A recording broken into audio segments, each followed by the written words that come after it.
Is this the greatest month of album releases of all time? We all know there's some great years in musical history, but what about a month? A concentrated period of time where a string of great albums are released within weeks of each other. Look no further than May of 1971, and the big album of the lot was Marvin Gaye's What's Going On. It was a masterclass in musical social consciousness, powered by the sultry sounds of his soul compositions. His voice was truly transcendent on that record, and it would extend beyond the realms of 1971 and help narrate society for the rest of the century. But that wasn't the only masterful soul album to be released in May of 1971.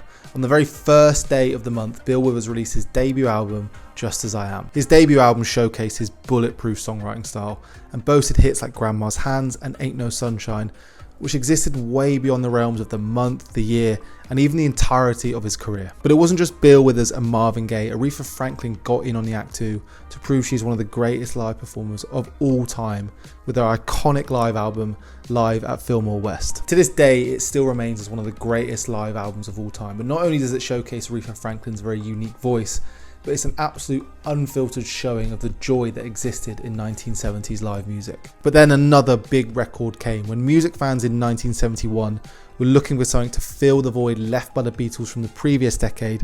Paul McCartney provided it in what is probably his best solo effort in Ram. It was McCartney at his absolute colourful best, and he was given free rein to lean into those playful sensibilities that started to grow tension in the songwriting process at the end of the 1960s. And so, filled with the prospect of this newfound freedom, the record just sounds like one big giant sigh of relief, as almost the perfect record for a spring morning. And so these were the big four records of the month.